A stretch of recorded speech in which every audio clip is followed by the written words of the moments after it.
Selamat sore dan salam jumpa pemirsa. Senang sekali rasanya Nusa Tenggara Timur hari ini kembali hadir menjumpai Anda. Sejumlah informasi menarik dan teraktual dari berbagai daerah di Nusa Tenggara Timur telah kami siapkan untuk Anda. Mengawali perjumpaan kita, berikut cuplikan berita utama. Sulitnya mendapat bahan bakar minyak di Kabupaten Lembata kian meresahkan warga. Masa tahanan tersangka Ira Uwa diperpanjang hingga November mendatang. Pemirsa, berita utama tadi akan kami rangkai dengan sejumlah informasi menarik lainnya. Bersama saya Dina Rahman. Dan saya Irene Tumeluk. Inilah Nusa Tenggara Timur hari ini selengkapnya untuk Anda.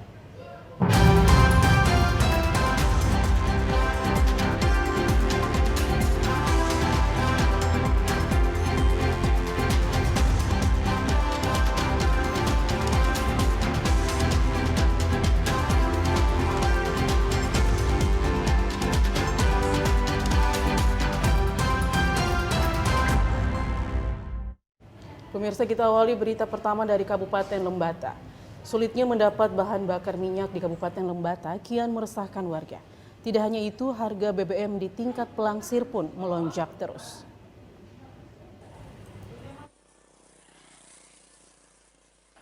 Kelangkaan BBM selalu menjadi persoalan klasik di Kabupaten Lembata. Hingga saat ini, warga sulit mengakses BBM satu harga di 3 SPBU di Kabupaten Lembata. Kuota BBM yang masuk tidak cukup untuk memenuhi kebutuhan sehari-hari masyarakat. Tidak hanya itu, kondisi ini juga diperparah dengan ulah pengecer yang menaikkan harga sesuka hati mereka. Di Lembata, para tukang ojek, penjual online pesan antar, dan warga lainnya sangat terdampak akibat kelangkaan BBM ini. Para pengendara sepeda motor harus mengeluarkan uang sebesar Rp30.000 untuk mendapatkan 1,3 liter BBM jenis Pertalite. Itu pun kalau stok di pengecer tersedia. Ervina, warga Lewoleba yang sering berjualan online, mengaku kesulitan menjual barang dagangannya lantaran harga BBM yang sangat tinggi. Dia berharap pemerintah Kabupaten Lembata bersama pihak Pertamina dan penyalur BBM dapat mencari solusi untuk mengatasi persoalan ini. Dia juga berharap aparat penegak hukum dapat menertibkan para pengecer yang menumpuk BBM dan menaikkan harga sesuka hati. Bagi kita yang bekerja serta penjual online ini merasa sangat kesulitan karena beli di luar dengan takaran yang begitu sedikit, harga yang begitu mahal, cuman pemakaiannya sekali jalan misalnya dalam kota. Kalau sudah putar jualan, kami yang penjual online baru 2-3 kali putar pasti harus isi lagi. Harus isi lagi ya? Itu sangat merugikan karena kita punya pesanan lebih banyak pesan antar. Oke. Walaupun itu harganya cuma 5.000 atau 10.000, kita harus mengantar ke pelanggan atau pembeli karena kita jualan online. Penjabat Bupati Lembata, Marsianus Jawa, bersama para pihak terkait telah beberapa kali melakukan pertemuan untuk mengatasi masalah kelangkaan BBM ini. Namun hingga saat ini, persoalan ini tak kunjung diselesaikan. Dari Kabupaten Lembata, Andri Atagoran, TVRI NTT. Kita beralih ke informasi lain, pemirsa. Banyak partai politik di Lembata diduga mencatut nama ASN untuk dimasukkan ke dalam sistem informasi partai politik atau SIPOL.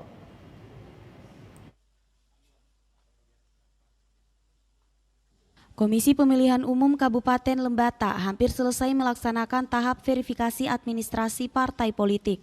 Saat ini KPU Lembata sedang memasuki masa perbaikan administrasi sebelum melakukan verifikasi faktual pada 15 Oktober mendatang. Selama masa verifikasi administrasi ini, KPU Lembata menemukan banyak partai politik yang mencatut nama ASN ke dalam sistem informasi partai politik. Hal ini diungkapkan Ketua KPU Lembata, Elias Kelulimaking, saat rapat koordinasi persiapan pelaksanaan verifikasi faktual partai politik calon peserta pemilu tahun 2024 di ruang rapat kantor KPU Lembata Kota Lewoleba, Senin 10 Oktober 2022. KPU Lembata mencatat banyak warga, termasuk ASN dan aparat desa yang melakukan pengaduan, karena nama mereka dicatut di dalam SIPOL tanpa sepengetahuan mereka. Tidak hanya itu, Elias juga mengungkapkan banyak partai politik di Lembata yang merekayasa data administrasi warga untuk memenuhi syarat administrasi. Masih terdapat banyak pengaduan warga yang disampaikan ke KPU. Tidak saja warga biasa, saudara-saudara kita para ASN, para aparat desa datang menyampaikan pengaduan atas dugaan pencatutan namanya sebagai anggota partai. Banyak warga merasa tidak pernah mencatatkan dirinya secara sadar menjadi anggota partai. Dan mirisnya lagi, KPU menemukan adanya rekayasa data. Nama dan nik warga sekedar dimanfaatkan untuk memenuhi persyaratan administrasi, tetapi foto dan beberapa elemen data dalam KTP yang tertera dalam akun sipol justru berbeda dengan fakta. Selain meminta klarifikasi dari pihak-pihak yang merasa dirugikan dan partai politik yang bersangkutan untuk mengatasi masalah ini, KPU Lembata juga akan melakukan pencocokan data dengan kondisi faktual di lapangan pada tahapan verifikasi faktual mendatang. Dari Kabupaten Lembata, Andri Atagoran, TVRI NTT. Pemirsa, Komisi Pemilihan Umum atau KPU Provinsi Nusa Tenggara Timur menggelar sosialisasi tahapan verifikasi faktual kepengurusan dan keanggotaan partai politik calon peserta pemilu 2024. Para pengurus parpol dihimbau untuk mempersiapkan semua ketentuan yang sudah disyaratkan dalam undang-undang agar dapat mengikuti verifikasi faktual dengan baik. Sosialisasi tahapan verifikasi faktual kepengurusan dan keanggotaan partai politik calon peserta pemilu 2024 dibuka langsung oleh Ketua KPU NTT Thomas Dohu serta dihadiri oleh pemangku kepentingan di lingkup pemerintah Provinsi Nusa Tenggara Timur, pimpinan Forkopimda NTT, pimpinan partai politik di Provinsi NTT, media massa, organisasi kemasyarakatan dan organisasi kepemudaan di Provinsi Nusa Tenggara Timur. Dalam sosialisasi tersebut, KPU menegaskan jelang pemilu serentak 14 Februari 2024 mendatang, tahapan pemilu yang dilaksanakan KPU telah mencapai tahapan kedua, yaitu tahapan verifikasi parpol yang saat ini sementara berjalan, dan sebentar lagi akan segera memasuki tahapan verifikasi faktual. Mengingat pentingnya tahapan verifikasi faktual ini, KPU NTT terus memberikan sosialisasi kepada pengurus partai politik untuk memberi informasi mengenai persyaratan verifikasi dan ketentuan yang ditetapkan sesuai dengan undang-undang. Melalui sosialisasi ini, para pengurus partai politik di Provinsi Nusa Tenggara Timur diimbau untuk mempersiapkan semua ketentuan yang sudah diisyaratkan dalam undang-undang agar dapat mengikuti verifikasi faktual dengan baik. Debbie Suek Kristodapo, TVRI NTT. Pemirsa, pemerintah Kabupaten Lembata memastikan tidak akan merekrut tenaga kontrak daerah dalam waktu dekat. Keterbatasan finansial menjadi alasan kebijakan pemerintah untuk menyetop penerimaan tenaga kontrak daerah.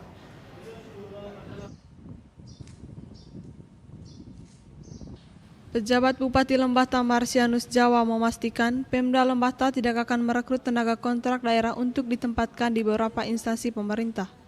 Keterbatasan finansial dan beban utang pinjaman ekonomi nasional setiap tahun jadi alasan kenapa penerimaan tenaga kontrak daerah ini dihentikan. Meski aktivitas masyarakat mulai normal pasca menurunnya eskalasi pandemi COVID-19, pemerintah juga masih menaruh perhatian untuk pemulihan ekonomi warga. Oleh karena itu, Bupati Marsianus dalam pertemuan bersama wartawan beberapa waktu lalu mengatakan, penerimaan tenaga kontrak daerah dengan sistem kerjasama operasional ini dihentikan sementara. Di samping itu, setiap tahun Pemda Lembata harus mengembalikan pinjaman daerah sebesar 38 miliar rupiah selama 8 tahun. Setelah pemerintah pusat mengucurkan pinjaman pemulihan ekonomi nasional sebesar 225 miliar untuk pembangunan infrastruktur jalan di Lembata. Kami juga sangat kepingin adik-adik kita, itu juga masyarakat Lembata mesti mereka dipekerjakan. Tetapi hari ini kita tahu bersama, Republik ini sedang sulit keuangan, apalagi Lembata. Kita lagi kesulitan keuangan daerah, sehingga tidak mungkin kita bisa bergerak untuk mengembalikan mereka, apalagi dengan kriteria-kriteria yang begitu sulit untuk kita kembali mempekerjakan mereka. Siapa juga kita mau membuang anak-anak kita tidak mungkin. Jadi tidak ada pikiran siapapun pemerintah hari ini untuk memilah-milah memilih. Tidak. Kita ikuti semua ketentuan yang berlaku. Untuk apalagi untuk rumah jabatan. Tidak ada Bapak Ibu. Usaha kecil, mikro, dan menengah diharapkan dapat menjadi sektor yang dapat menyerap tenaga kerja di tengah kondisi ekonomi Kabupaten Lembata yang sedang sulit. Oleh karena itu, peran kreativitas dan inovasi orang muda di sektor real UMKM diyakini bisa menekan tingginya angka pencari kerja di Kabupaten Lembata. Dari Lembata, Andri Atagoran, TVRI NTT. Dari Kabupaten Lembata kita beralih ke Kota Kupang, Saudara. Masyarakat diharapkan untuk terus waspada terhadap bahaya kejahatan pembobolan rekening yang makin marak belakangan ini.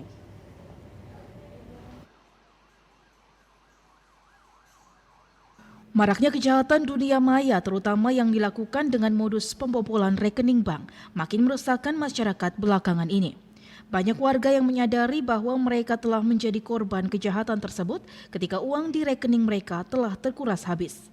Untuk mengantisipasi hal tersebut, warga diharapkan lebih waspada, tidak mudah panik, serta berhati-hati dalam memberikan data diri baik di dunia maya maupun real. Menurut Japarmen Manulu, Kepala Otoritas Jasa Keuangan Provinsi NTT, pihaknya selaku pengawas penyedia jasa keuangan telah memberikan aturan maupun himbauan kepada para penyedia jasa keuangan terutama tentang pentingnya keamanan data nasabah.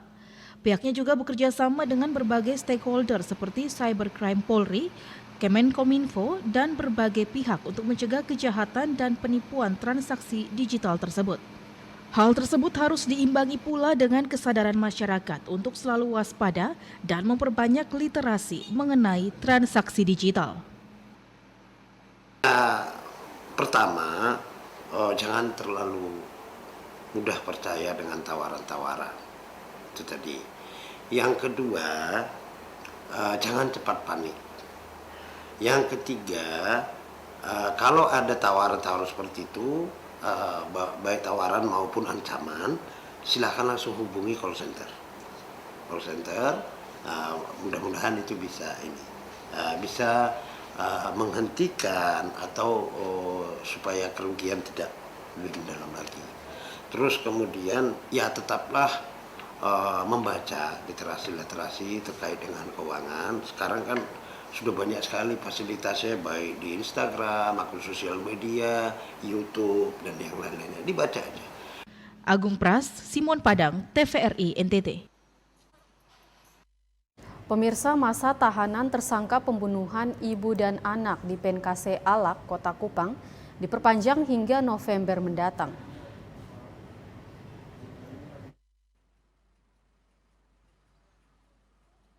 Irawati Astana Dewi Ua alias Ira Ua harus lebih lama mendekam di sel tahanan Kejaksaan Tinggi Nusa Tenggara Timur lantaran masa tahanannya diperpanjang. Perpanjangan masa tahanan ini akibat berkas dakwaan yang disampaikan jaksa ke Pengadilan Negeri Kelas 1 A Kupang belum diterima karena adanya perubahan sistem. Oleh karena itu, kejaksaan harus menyesuaikan kembali dengan perubahan sistem tersebut. Namun di tengah proses pemberkasan, masa tahanan tersangka Ira Ua selama 20 hari telah habis. Dengan demikian, jaksa kembali memperpanjang masa tahanan tersangka Ira Ua selama 30 hari ke depan. Perkembangan perkara Ira Ua kemarin, jaksa penuntut umum sudah siap melimpahkan berkas perkaranya. Namun terkendala dengan aturan baru dari pengadilan yang harus upload semua dokumen-dokumen dari penyidik. Dokumen tersangka Ira kemarin itu ya, dari berita soal perintahnya, berita acaranya semua harus diupload dan masih ada kekurangan sehingga jaksa belum bisa melimpahkan. Terkait dengan masa penahanannya, karena mengingat waktunya sudah hampir habis, akhirnya diperpanjang dulu oleh penuntut umum selama 30 hari sambil menunggu administrasinya selesai semua dan langsung dilimpahkan dan siap disidangkan. Kalapas Perempuan Kupang, Raden Tarbiati menjelaskan, kondisi tersangka Ira Ua saat ini dalam keadaan baik. Tersangka sempat dipisah dari tahanan lainnya selama 14 hari masa pengenalan lingkungan. Namun saat ini sudah membaur dengan tahanan lainnya. Sejak pertama masuk lapas perempuan dalam keadaan sehat, dan kami langsung menempatkan Mbak Ira itu di tempat kamar khusus yaitu Mapenaling. masa pengenalan lingkungan selama 14 hari dan alhamdulillah sudah melewati dari 14 hari. Kami masukkan ke ruangan tahanan dan sudah bergabung kepada juga tahanan dan warga binaan yang lain. Untuk diketahui, pengadilan akan menerima berkas dari jaksa apabila semua berkas perkara di pihak kepolisian sudah diupload ke sistem. Dari Kota Kupang, Nyongki Malelak, TVRI NTT.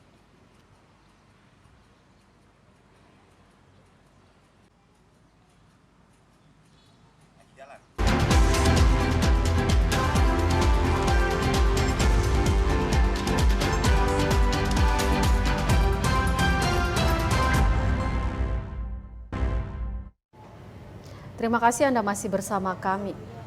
Pemirsa, mari beralih ke berita selanjutnya.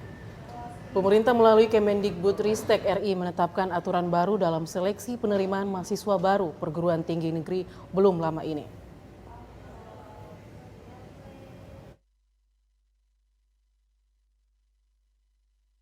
Sistem penerimaan mahasiswa baru perguruan tinggi ini mengalami perubahan secara menyeluruh.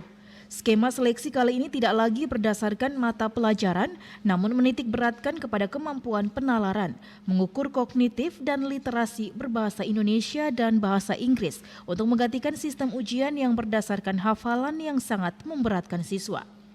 Kepala Lembaga Layanan Pendidikan Tinggi atau LLDikti Wilayah 15, Adrianus Amheka menyampaikan, kebijakan penerimaan seleksi saat ini sangat ideal.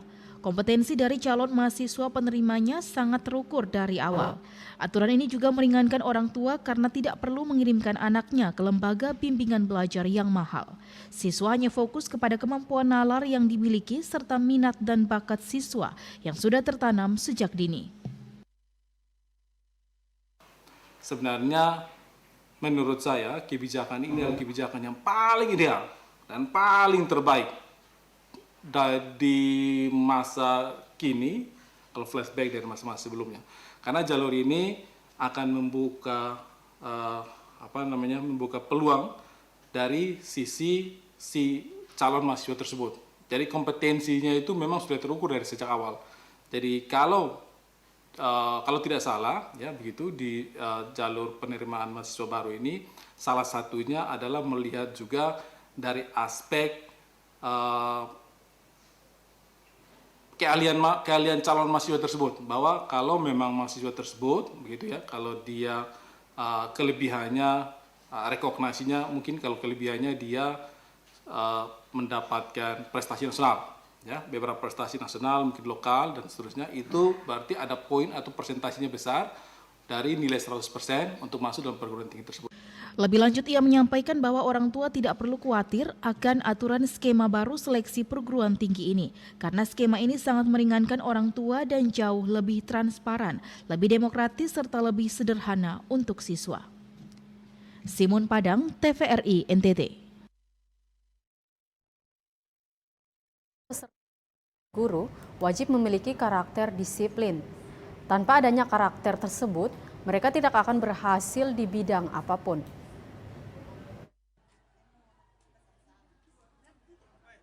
Kepala Dinas Pendidikan dan Kebudayaan Provinsi Nusa Tenggara Timur Linus Lusti melakukan kunjungan ke Sekolah Menengah Atas Negeri 1 Soe.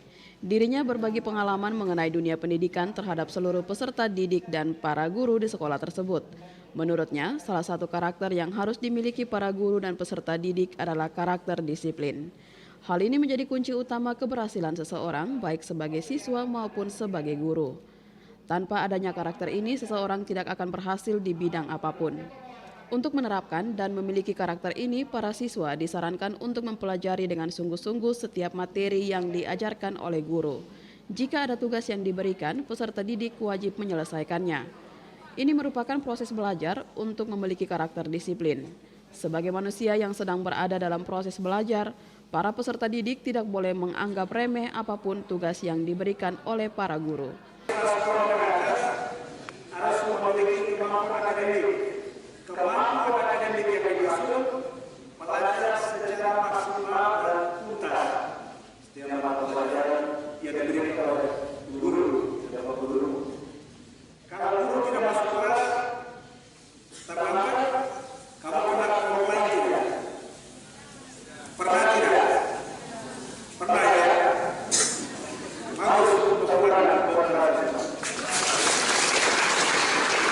Dari Kabupaten Timur Tengah Selatan, Ambuga Lamawuran, TVRI NTT.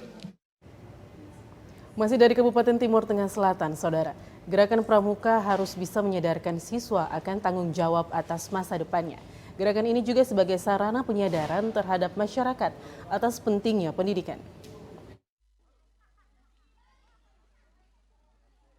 SMTK Manekat Sei, SMP Negeri Sei, dan SD Negeri Toifau menggelar perkemahan Jumat, Sabtu, dan Minggu atau Perjusami di lokasi SD Negeri Toifau, Desa Oebelo, Kecamatan Amanuban Selatan, Timur Tengah Selatan.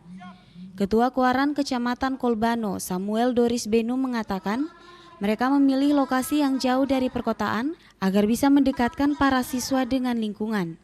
Dengan adanya gerakan pramuka ini, mereka mau menyadarkan para siswa akan tanggung jawab. Tanggung jawab yang dimaksud tak hanya mengenai dunia persekolahan, tetapi juga atas masa depan mereka. Perjusami ini tidak hanya melibatkan para siswa, tetapi juga para orang tua di sekitar lokasi. Panitia ingin menyadarkan para orang tua tentang pentingnya pendidikan. Karena itu, dalam setiap aktivitas dalam bumi perkemahan, mereka juga selalu melibatkan para orang tua.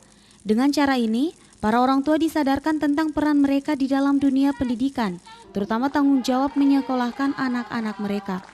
Sementara itu, Kepala UPTD SD Negeri Toifau, Yefri Maksen Banamtuan, berterima kasih atas perjusami yang digelar di sekolah. Ia berharap para orang tua semakin menyadari pentingnya pendidikan, sehingga tetap berupaya untuk menyekolahkan anak-anak sampai ke tingkat sarjana. Dua moto yang saya angkat dalam bumi perkemahan ini, yang pertama itu takwa kepada Tuhan Yang Maha Esa, dan yang kedua itu generasi muda itu bisa suci pikiran, perkataan, bahkan pula dia punya perbuatan.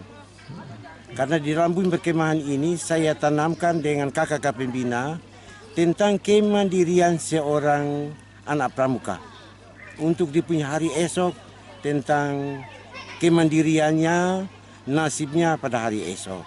Ketua Kuaran Kecamatan Kolbano, Samuel Doris Benu mengatakan, salah satu tujuan dari gerakan pramuka adalah untuk menumbuhkan rasa tanggung jawab para siswa. Para siswa belajar untuk bertanggung jawab, tidak hanya atas tugas-tugas yang diberikan guru, tetapi juga atas kehidupannya di masa mendatang.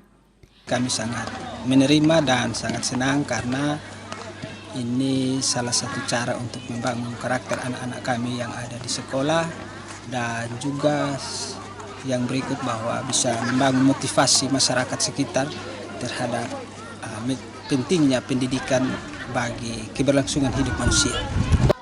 Dari Kabupaten Timur Tengah Selatan, Ambuga Lamawuran, TVRI NTT. Pemirsa, kunjungan industri yang bertujuan untuk mendekatkan anak didik maksud kami dengan dunia kerja yang memiliki relasi dengan ilmu yang diperoleh di sekolah. Kepala Stasiun TVRI NTT, Asmet Setiabudi Takalumang, didampingi KTU Anatje Siloi dan Ketua Tim Perencana dan Pengendali Program Inajara menerima kunjungan industri dari siswa-siswi SMKN 2 Kupang. Tujuan kunjungan ini merupakan kunjungan industri di mana sekolah menempatkan anak didik dalam dunia kerja untuk melihat langsung dan terlibat dalam aktivitas di lembaga tersebut. TVRI sebagai media audiovisual, tahapan pekerjaannya meliputi persiapan, produksi, dan evaluasi, sehingga anak-anak dapat mengikuti tahapan demi tahapan tersebut, baik dalam studio maupun di luar studio. Di SMKN 2 Kupang ada jurusan multimedia. Tahun ini sudah ditambahkan 2 jurusan lain, yakni broadcasting dan perfilman, sehingga jurusan-jurusan ini dianggap erat hubungannya dengan pertelevisian. Kami berharap dari hasil kunjungan ini, kami dapat ilmu bagaimana suatu produksi itu bisa berjalan. Alat-alat apa saja yang mendukung semuanya itu, dan orang-orang yang mengoperasikannya seperti apa. Dan kami sudah melihat tadi bahwa begitu banyak peralatan yang digunakan. Mudah-mudahan dengan kami melihat ini, kami akan bisa mempraktekannya di sekolah, terutama untuk anak-anak kami yang broadcasting dan perfilman. Domingus Dehaga selaku Ketua Program pada SMKN 2 Kupang mengatakan, Kunjungan ini dalam rangka melihat proses kerja dari lembaga ini, serta ingin menunjukkan kepada siswa-siswi kegiatan dan proses yang akan dilalui. Selain itu, agar siswa dan siswi tidak hanya berpatok pada teori saja, tetapi juga bisa melihat secara langsung proses kerjanya. Domingus berharap hasil dari kunjungan ini, mereka bisa mendapatkan ilmu terkait proses produksi suatu program, penggunaan alat-alat pendukung proses produksi, serta profesi-profesi di belakang layar yang mengoperasikannya. Dari hasil kunjungan ini, diharapkan bisa dipraktekkan di sekolah. Dari Kota Kupang, Kristo Dapo, TVRI NTT.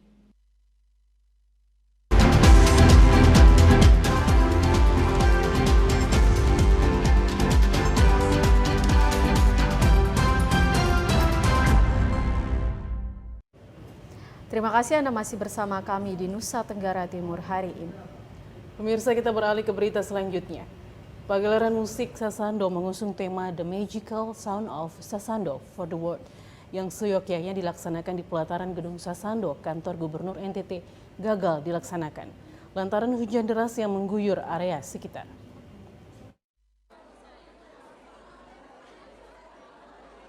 Panitia kegiatan dan seluruh peserta pagelaran Sasando ibarat disuguhi pil pahit lantaran event bergengsi yang sudah dipersiapkan sejak Juli 2022 lalu buyar seketika lantaran hujan yang mengguyur Kota Kupang. Acara seremoni berupa pembukaan sempat dilakukan. Asisten 3 Seta Provinsi NTT, Samuel Halundaka, sempat membacakan sambutan Gubernur NTT. Belum sempat menyelesaikan pembacaan sambutan Gubernur NTT, hujan pun turun dengan begitu deras. Seluruh peserta berlarian menuju lobi kantor Gubernur. Para peserta yang mengenakan pakaian adat rote lengkap, sambil membawa alat musik Sasando, berteduh dengan rasa kecewa. Langit makin gelap dan hujan pun kian deras. Panitia berat hati mengumumkan bahwa kegiatan di Gedung Sasando tidak bisa dilanjutkan. Setelah hujan reda, para peserta meninggalkan Gedung Sasando. Kepala UPT Taman Budaya Provinsi NTT, Sofian, menjelaskan, kegiatan ini sudah dipersiapkan secara matang. Bahkan sehari sebelum dilakukan pagelaran ini, sudah dilakukan gladi resik dan semua berjalan lancar. Tapi keadaan cuaca saat ini memang sulit ditebak. Menghindar dari keadaan alam, karena kita sudah berusaha semaksimal mungkin sesuai dengan jadwal kita, tapi ternyata ada musibah, dalam hal ini hujan yang menghalangi kita punya kelancaran pelaksanaan kegiatan ini, sehingga kita bersepakat untuk melakukan lanjutan besok di kantor Taman Budaya. Para peserta mengaku kecewa karena sudah mempersiapkan diri dengan baik tetapi tidak bisa perform. Mereka berharap kejadian ini menjadi pelajaran untuk penyelenggara agar ke depan dalam menentukan lokasi suatu kegiatan perlu mempertimbangkan aspek cuaca. Sudah 2 bulan, tambah yang ini latihan sudah dari tanggal 8, 9 untuk hari ini. Tapi malam ini tidak jadi ya? Iya. Sempat kecewa juga? Sempat kecewa, tapi mau ke mana hujan. Oh ya. Sana apa-apa, masih ada hari besok. Besok datang kasih yang terbaik buat leluhur Sasando, untuk NTT dan untuk semua masyarakat. Karena cuaca kurang mendukung, maka kegiatan ini akan dilanjutkan pada Selasa 11 Oktober 2022 malam di Aula Taman Budaya Gerson Poi Kupang. Dari Kota Kupang, Nyongki Malelak, TVRI NTT. Saudara, UPTD Taman Budaya Dinas Pendidikan dan Kebudayaan Provinsi NTT kembali menghadirkan pegelaran kesenian daerah tahap 3 di halaman kantor Gubernur NTT.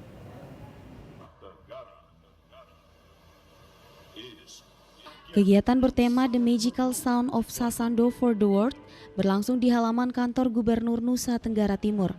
Kepala UPTD Taman Budaya, Sofian Kurniawan, mengatakan kegiatan ini merupakan harapan bersama dalam meningkatkan kesenian yang dimiliki Provinsi Nusa Tenggara Timur dan juga merupakan momentum yang mampu mengikat keragaman seni dan budaya yang ada di Provinsi Nusa Tenggara Timur. Pagelaran kesenian daerah tahap ketiga mengangkat tema generasi milenial dalam karya genre musik tradisional Sasando. Mengangkat musik Sasando memang sengaja dipilih.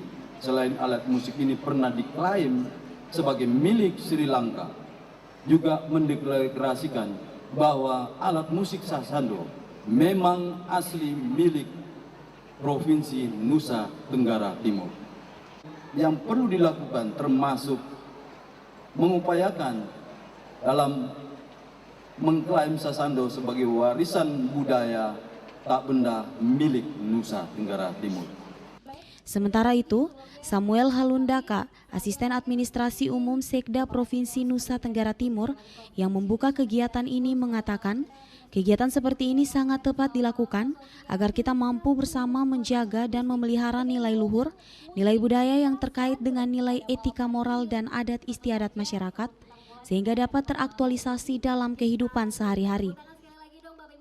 Menariknya, sedangkan mendaftarkan Sasando dengan nama yang lain, meski secara bentuk dan suara persis seperti alat musik dawai yang dipetik dari rote, yaitu Sasando.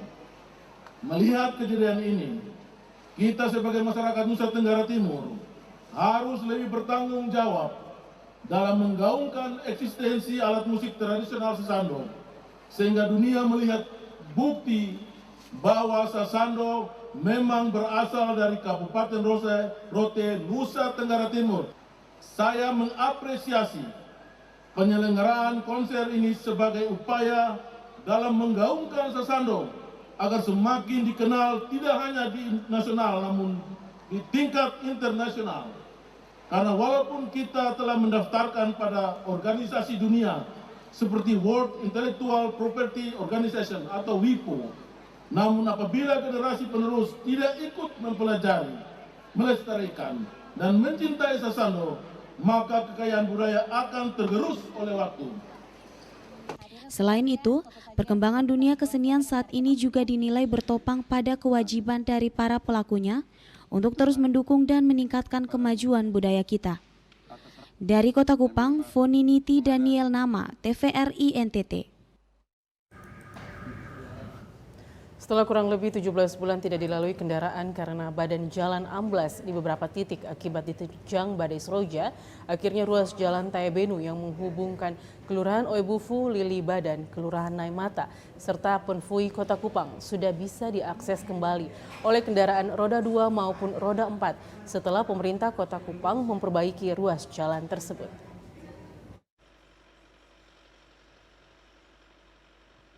Warga dan pengguna jalan mengaku senang dengan kembali dibukanya ruas jalan Taebenu setelah sempat ditutup karena badan jalan amblas di sejumlah titik akibat diterjang badai Seroja. Setelah pemerintah kota merampungkan pekerjaan pada ruas jalan tersebut, pantauan di lokasi aktivitas kendaraan roda 2 maupun roda 4 dari dan menuju ke sejumlah kelurahan yang sebelumnya sempat terhenti mulai ramai kembali. Ruas jalan Taebenu merupakan jalan alternatif karena jarak lebih dekat dengan perkantoran dan sekolah dan fasilitas umum lainnya, sehingga banyak pengguna jalan lebih memilih menggunakan jalan tersebut. Warga yang bermukim di Kelurahan Naimata dan Penfui Kota sebelumnya harus berputar jauh dan memakan waktu lama untuk mengakses ke sejumlah fasilitas umum, kini tidak lagi. Saya rasa terlalu mudah untuk kami lewat. Kalau tidak kami di sini yang jalan itu setengah mati, yang jalan yang masuk ke kanan. Mempermudah kita buru-buru juga sekarang, kalau kita buru waktu juga kita cepat, sangat membantu. Sebenarnya jadi lebih aksesnya kan lebih cepat, jalannya lebih bagus, terus bisa nikmati dengan baik. Ya kan itu Pak, rasanya kan lebih dekat, putarannya tidak terlalu jauh, terus kita juga tidak terlalu banyak buang bensin, minyak yang kita bisa. Iya, sangat terbantu. Sementara itu, sejumlah pedagang yang sabar dari menjajakan dagangan mereka di seputar jalan Taebenu mengaku gembira dengan dibukanya kembali jalan Taebenu untuk akses kendaraan baik roda 2 maupun roda 4. Para pedagang menjelaskan omset mereka yang sempat turun selama ini kembali naik cukup signifikan dengan semakin ramainya para pengendara yang melintasi ruas jalan Taebenu. Terima kasih, jalan sudah jadi dan kami yang di sini juga kayak mau pergi mana-mana juga sudah gampang toh. Kalau selama ini kan misal kita mau pergi mana, anak-anak juga pulang sekolah juga kan setengah mati jalan. Kan di sini kan kendaraan ramai toh. Tapi sudah berapa hari sebuka nih agak lumayan. Sangat membantu. Sangat membantu karena kita jalan kan cepat toh. Kalau di sini kan kendaraan banyak, jadi kita jalan rusak kita setengah mati. Apalagi kita bawa barang-barang berat kan setengah mati. Tim Liputan TVRI NTT.